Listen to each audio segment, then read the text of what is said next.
저희 성도님들께서는 혹시 하나님과 약속하신 적, 혹은 무언가 서원을 해보신 적이 있으신가요? 오늘의 말씀은 하나님과 사람이 서로 한 약속을 상기하는 내용입니다. 단순히 개인과 하나님의 약속이 아닙니다. 이스라엘, 그러니까 하나의 민족이 하나님과 약속을 했었고 그 약속을 돌아보는 것이 오늘의 말씀인 것입니다. 이 말씀이 전해지던 때에 그 시기가 있습니다. 이때 당시 이스라엘의 지도자는 모세였는데요. 모세가 하나님과 했던 약속대로 그 땅에 들어가기 전에 이스라엘의 모든 백성들을 자기 앞에 불러 모았습니다. 그래서 오늘 본문 자체는 신명기 5장부터 시작이 되었는데요. 모세가 어떤 행동을 했냐면 10계명 등 하나님과 이스라엘이 한 약속들이 있었는데 그 약속을 5장부터 계속 상기를 시킨 겁니다. 신명기 전반적으로 그런 내용인데 6장에서는 그래서 거룩하게 구별된 이스라엘이 선민이니까 그 선민 이스라엘이 하나님 말씀을 잘 따르기 위해서는 어떻게 해야 하느냐, 그 할 일을 제시를 하였습니다. 율법을 준수하고 자녀들의 신앙 교육을 어떻게 해야 할 것인가, 그런 거에 대한 권고가 6장 말씀 중에 있었습니다. 이렇게 5장, 6장을 저희가 말씀 본문에 들어가기 앞서서 정리를 해보았고요. 7장으로 이어져서 오늘 저희가 함께 읽은 이 본문 말씀은 이스라엘이 과거가 아니라 앞으로 나아갈 땅에서 하나님을 온전히 따르기 위해 지켜야 할 말씀이다 라고 볼 수 있겠습니다. 이 말씀 가운데에서는 주로 원주민, 그리고 우리가 앞으로 가서 차지할 땅에 득세하고 있는 우상에 대해서 어떻게 해야 하는지 지켜야 할 규정이 있습니다. 이전 6장까지 말씀과 오늘 7장 말씀의 차이가 있다면 6장은 이스라엘 사람들이 늘 하나님 앞에서 지켜야 하는 말씀입니다. 언제나 하나님께 드려야 할 모습과 태도입니다. 그리고 오늘 읽은 7장은 이 약속의 땅에 들어가 하나님 말씀하신 대로 이제 전쟁을 해야 되는데 그 전쟁을 할 때 특별히 지켜야 하는 말씀이 오늘 말씀인 것입니다. 그런 걸 저희가 염두에 두시면서 오늘 말씀을 묵상을 해보신다면은 더 말씀 이해하는데 도움이 되실 것입니다. 본문 1절을 보니까 말씀 초장부터 이스라엘에게 희망찬 미래가 제시가 됩니다. 1절을 읽어보겠습니다.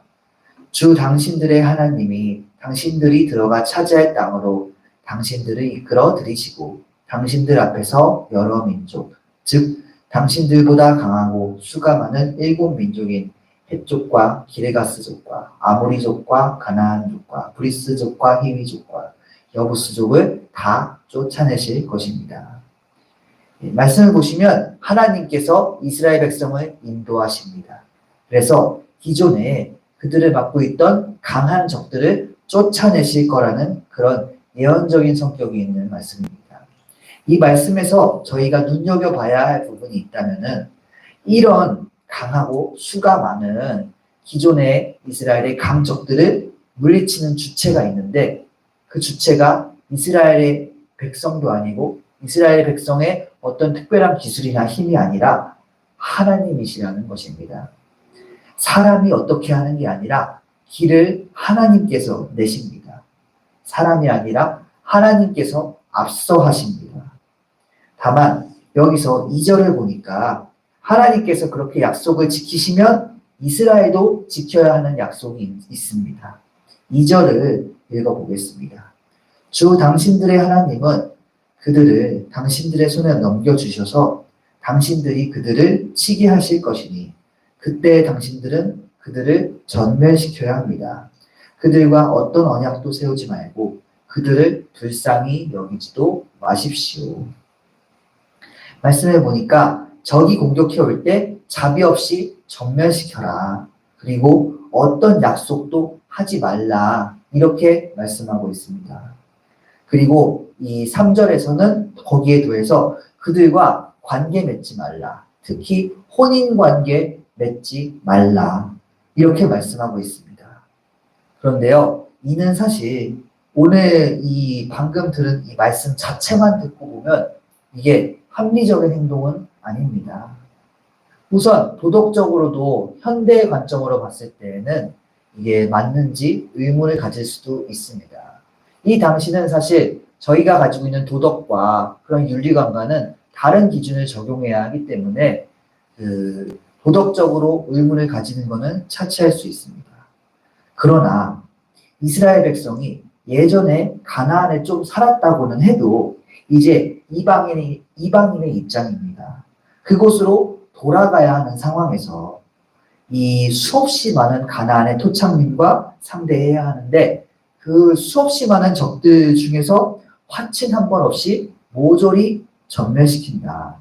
그거는 이 군사학에 대해 아무것도 모르는 사람이 듣는다 해도 고개를 갸웃거릴 만한 그런 선택입니다. 지혜로운 선택이 아니어 보입니다. 굳이 쉬운 길 놔두고 지금 어려운 길로 가라고 말씀에서 얘기하고 있는 것입니다. 그런데 하나님께서 그 어려운 길을 가라고 하십니다. 왜일까요? 그 이유가 바로 나오긴 합니다. 본문 4절입니다. 본문 4절을 읽어보겠습니다. 그렇게 했다가는 그들의 꿰매 빠져서 당신들의 아들이 주님을 떠나 그들의 신들을 섬기게 될 것이며 그렇게 되면 주님께서 진노하셔서 곧바로 당신들을 멸하실 것입니다. 네, 그렇습니다. 말씀에서 화친 없이 전멸시키라고 했습니다. 물론 이스라엘이 이 말씀을 거의 따르지도 못합니다. 예, 화친도 많이 하고 솔로몬이나 다윗이나 그 결혼 정책은 계속 많이 펼치게 됩니다. 근데 이 말씀에서 이렇게까지 먼저 말씀하신 이유는 뭐냐면 바로 자손들이 그들과 섞이면서 하나님 이외의 다른 신을 섬기게 되기 때문이었습니다. 그러니까 전멸의 이유는 하나님 외에 신을 섬기지 않기 위해서입니다. 하나님을 향한 올바른 신앙을 지키기 위해서 이 말씀에서는 세상의 정복 방식과 정반대의 길을 택하라고 하고 있는 것입니다. 전멸시키고 그들의 우상을 다 깨부수는 것. 말씀에서는 아주 극단적인 선택을 요구하고 있습니다. 오직 하나님만 섬길 것이냐 아니면은 세상과 타협할 것인가. 그 두 개념이 공존하는 것은 불가능하다. 말씀에선 그렇게 전하고 있는 것입니다. 또한 이 말씀으로 보아서 저희가 알 수 있습니다. 오늘 본문에서 승리하라는 전쟁은 그 영토를 정복하는 전쟁이 아닌 것입니다. 그런 전쟁은 이미 승리하였습니다. 다시 말하면 그런 전쟁은 세상의 전쟁은 하나님께서 알아서 승리하게 해주겠다. 약속하셨습니다. 그렇습니다. 오늘 말씀에서 하나님의 사람이 신경 써야 될 부분은 세상의 전쟁이 아닙니다. 바로 영적인 전쟁입니다. 이스라엘은 하나님께서 승리를 약속하셨기 때문에 그 부분은 걱정할 필요가 없습니다. 하나님께서 승리를 계속 주실 것이니까요. 다만 영적 전쟁에 승리하고 하나님만 잘 따르는 것, 그것만 신경 쓰면 이스라엘은 영육간에 강건하게 승리할 수 있는 것입니다. 그게 오늘 본문에 나오는 이스라엘을 향한 하나님의 뜻이었습니다. 또 우리가 한 가지 깨달아야 할 사실이 있습니다. 바로 모세를 통해서 하나님께서 오늘 본문을 말씀을 하셨는데요. 오늘날 우리의 삶을 주관하시는 하나님 역시 그 오늘 말씀 당시에 있던 2000년도 더 전에 있던 그 하나님과 같은 동일하신 분이라는 겁니다. 하나님께서는 까마득한 예전과 같은 말씀을 지금 예전에 했던 말씀을 지금 우리에게도 해주십니다. 생존을 위한 전쟁은 내게 맡겨라. 내가 너희를 돕겠다. 들의 백합화를 입혔듯이 너희를 입히고 일용할 양식을 허락하겠다. 그러니까 영적 전쟁에서 승리하라. 다른 것 말고 오직 주 예수님을 너희의 우선으로 삼으라. 주님께서는 예전에도 그랬고 지금도 우리에게 그렇게 말씀하시는 것입니다. 저희가 8절을 또 읽어보겠습니다. 그런데도 주님께서는 당신들을 사랑하시기 때문에 당신들 조상에게 맹세하신 그 약속을 지키시려고 강한 손으로 당신들을 이집트 왕 바로의 손에서 건져내시고 그 종살이하던 집에서 이끌어 내어주신 것입니다. 아멘. 주 하나님께서는 이스라엘을 사랑하셨습니다.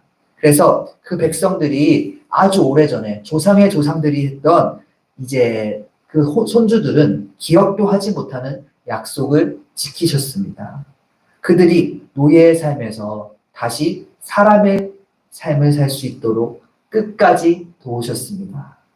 그리고 오늘날 저희 역시 하나님께서는 사랑하셔서 저희가 하나님께 수없이 드렸던 저희 스스로도 다 기억하지 못하는 그 약속들을 지키십니다. 우리나라 땅에 교회들이 얼마나 수없이 많은 박해와 눈물과 피 위에 세워졌는지 저희 여기서 일일이 말할 필요가 없을 정도로 다들 어느 정도는 알고 계십니다.